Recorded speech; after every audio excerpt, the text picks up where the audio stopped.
Abdelmajid Tebboune, à chacune de ses interventions, à chacun de ses discours, essaie de nous faire croire qu'il a un bon bilan, qu'il a un bilan nettement meilleur que celui de tous ses prédécesseurs, qu'avec lui l'Algérie est en train de changer, de se transformer, de se révolutionner et de progresser à la vitesse grand V. Mais en réalité, Abdelmajid Tebboune dirige un régime qui est médiocre et qui est un bilan chaotique. Le régime Tebboune, aujourd'hui, il capitalise uniquement sur les acquis qui lui ont été légués et qui lui ont été laissés par l'ancien régime déchu, celui du défunt président Abdelaziz Bouteflika. Le régime Tebboune n'a rien fait, au contraire, sans compter encore une fois le soft power, sans compter les intérêts, les atouts stratégiques, sans compter le prestige et l'influence. Abdelaziz Bouteflika, il a investi quand l'argent est abondé. C'est vrai qu'à l'époque de Bouteflika, il y avait des réserves de change, 200 milliards de dollars, ils ont atteint vers 2011-2012 pratiquement. Mais Bouteflika, il a construit des usines, il a modernisé les infrastructures, il a acheté des actifs en Europe. Tebboune, lui, il fait quoi? Il gère et uniquement profite des investissements de Abdelaziz Bouteflika. Mais il n'a pas lancé d'investissement d'envergure équivalente. C'est la différence majeure finalement entre les deux régimes. On dit souvent comparaison n'est pas raison. Mais on dit aussi qu'il est sans comparaison plus facile de faire ce qu'on est que d'imiter ce qu'on n'est pas. Abdelmajid Tebboune, à chacune de ses interventions, à chacun de ses discours, à chacune de ses prises de parole, à chacune de ses interviews, essaie de nous faire croire qu'il a un bon bilan, qu'il a fait de ce qu'il a de meilleur, qu'il a donné de ce qu'il a de meilleur en lui-même, qu'il a un bilan nettement meilleur que celui de tous ses prédécesseurs, qu'avec lui l'Algérie est en train de changer, de se transformer, de se révolutionner et de progresser à la vitesse grand V. Mais en réalité, Abdelmajid Tebboune dirige un régime qui est médiocre et qui est un bilan chaotique. Pour s'en convaincre, nous allons vous prouver aujourd'hui que le régime Tebboune, aujourd'hui, il vit uniquement et grâce uniquement, je dis bien, s'il arrive à prospérer, s'il arrive à durer encore très longtemps au pouvoir, et s'il arrive à tenir le pays entre ses mains, c'est parce qu'il capitalise uniquement sur les acquis qui lui ont été légués et qui lui ont été laissés par l'ancien régime déchu, celui du défunt président Abdelaziz Bouteflika. Je m'explique. Nous allons vous donner 4 exemples. 4 exemples de 4 grandes réussites du régime Bouteflika. Et ces 4 réussites, 4 exploits, ont permis au régime Tebboune aujourd'hui de gagner des milliards ou de continuer à permettre à l'Algérie de gagner des revenus en devises très importants. Ce sont 4 exploits économiques qui permettent au régime Tebboune de renflouer encore les réserves de change, de permettre à l'Algérie de gagner des devises pour financer ses importations et ses besoins élémentaires, et surtout pour permettre à l'Algérie d'obtenir des ressources financières précieuses pour son développement et sa stabilité. Premier exemple, très simple, très bête, que personne ne connaît, mais qui aujourd'hui, depuis le début de la guerre, que personne ne connaissait par le passé, puisque aujourd'hui, depuis le début de la guerre entre l'Iran et les États-Unis d'Amérique et Israël, tout le monde parle de l'hélium. L'hélium. Bouteflika, Abdelaziz Bouteflika, le défunt président de la République, l'ancien régime, avait investi dans l'extraction de l'hélium à partir du gisement de Hassi Rmel, qui est le plus grand gisement gazé du pays, en intégrant cette production rare au traitement du gaz naturel. À l'époque, peu de pays ont misé sur ce gaz stratégique utilisé en médecine, dans l'industrie spatiale et dans la fabrication des semi-conducteurs. À l'époque, c'était entre 2005 et 2010, quand le régime Bouteflika avait beaucoup investi dans l'extraction de l'hélium, très peu de pays s'intéressaient à ce dérivé du gaz.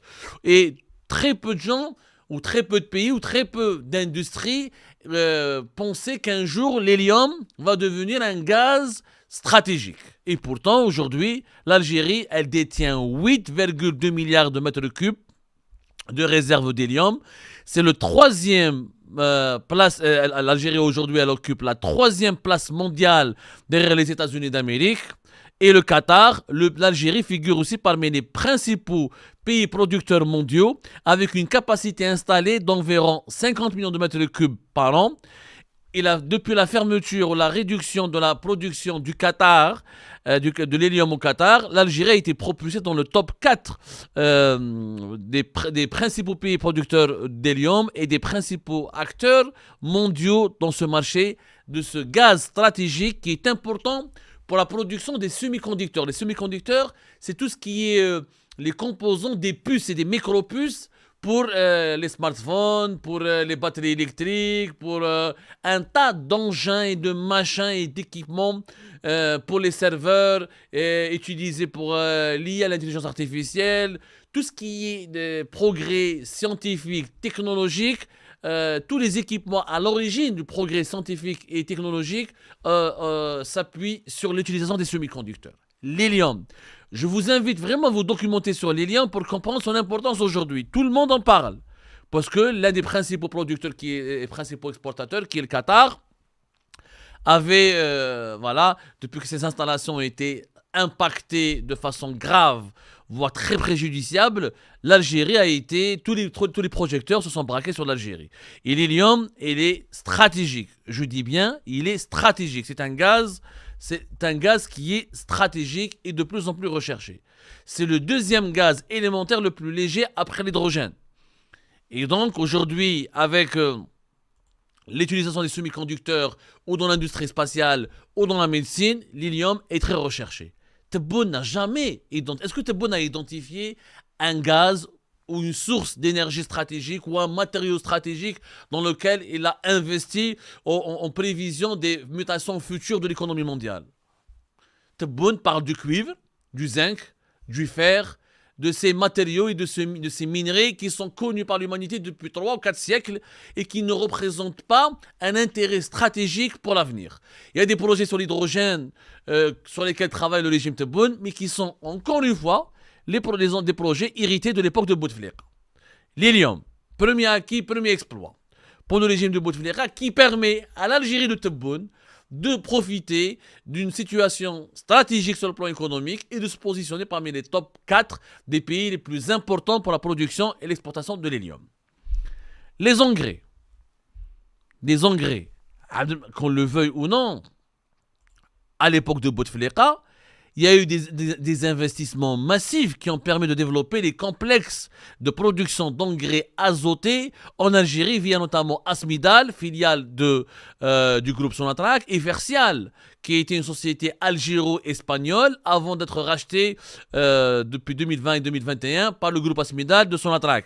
Des unités de production des engrais à Erzieux, à Annaba, d'autres projets comme la Sorfert avec les Égyptiens, Dolascom, avant que les Émiratis ne reprennent le flambeau des Égyptiens en Algérie. Awa, avec des producteurs, des investisseurs oumani.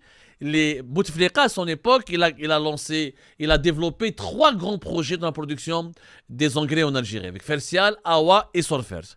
Les usines qui ont transformé le gaz en produits à haute valeur ajoutée, comme les engrais. Et l'Algérie, aujourd'hui, elle produit près de 7 millions de tonnes d'engrais par an, dont environ 3 millions de tonnes d'urée. L'urée, c'est l'un des composants des engrais. Le pays couvre 100% de ses besoins nationaux. Il exporte même de plus en plus d'engrais à travers le monde. Avec les perturbations engendrées par la guerre contre l'Iran et déclenchées par les États-Unis d'Amérique et Israël, l'Algérie aujourd'hui, elle détient près de 30% du marché européen des engrais azotés. Les engrais azotés, ce sont les engrais qui sont fabriqués à partir du gaz. Les engrais phosphatés, c'est à partir du phosphate. Juste pour résumer, schématiser. Les prix ont flambé. Et les marges sur l'ammoniac, matière première aussi des engrais, ont atteint les $1170 la tonne.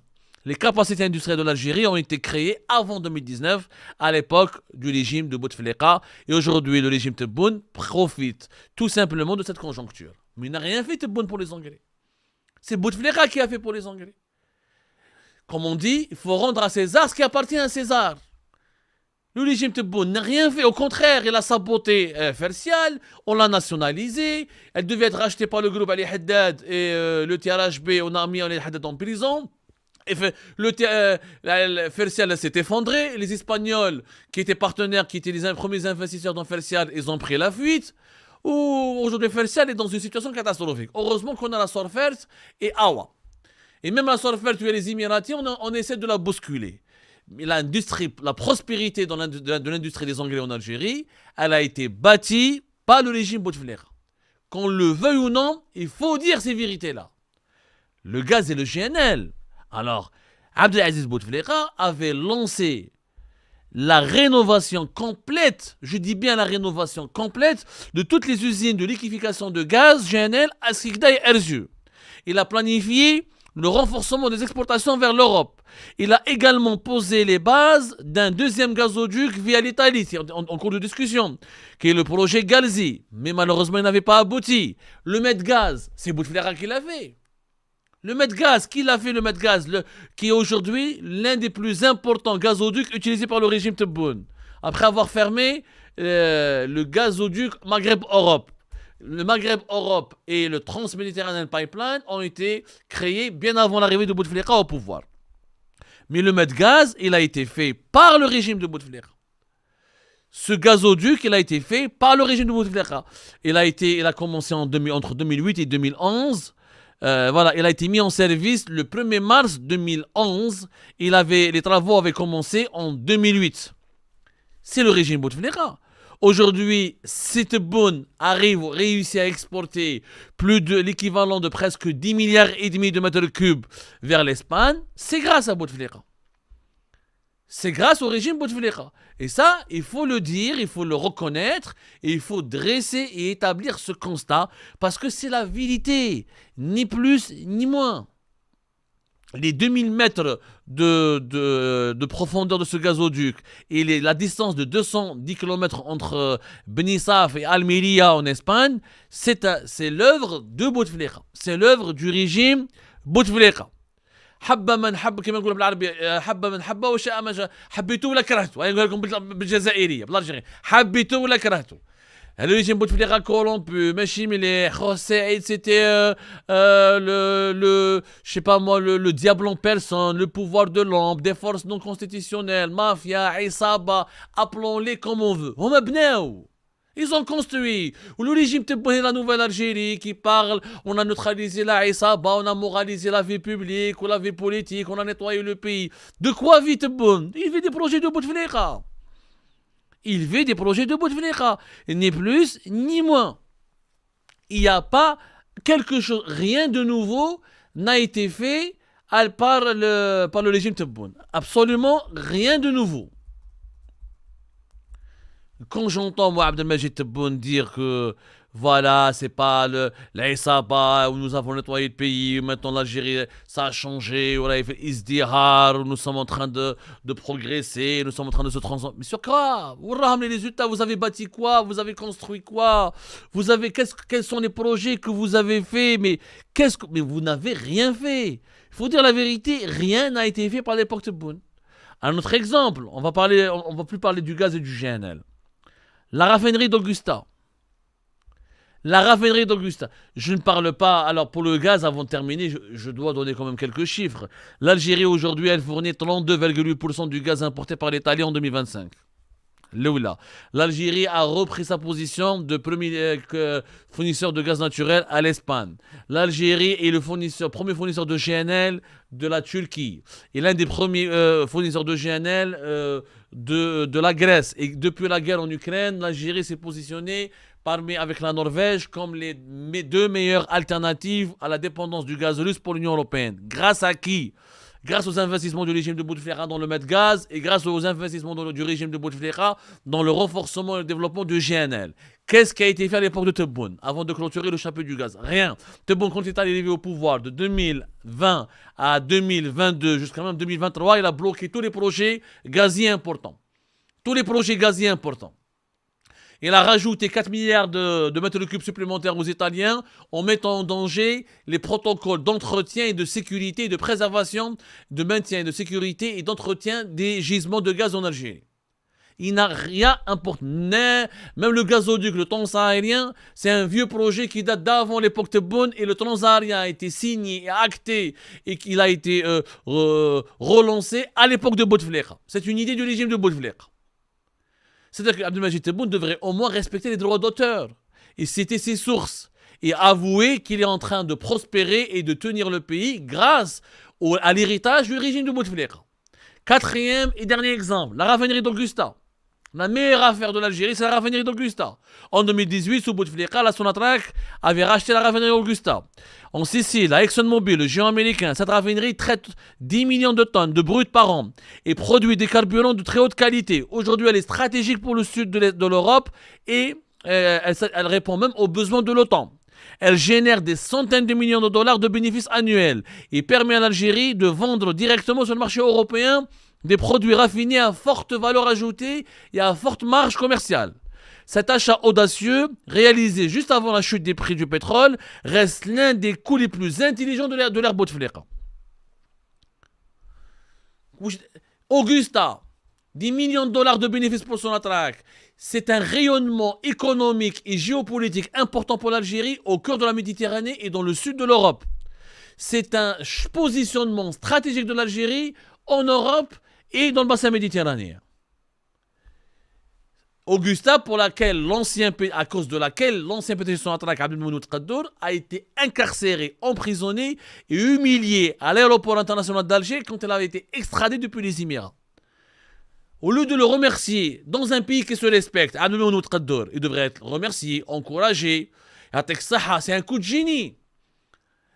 Juste depuis le début de la crise énergétique en Ukraine et depuis le début de la guerre entre l'Iran et les États-Unis d'Amérique et Israël, la raffinerie d'Augusta, elle cartonne.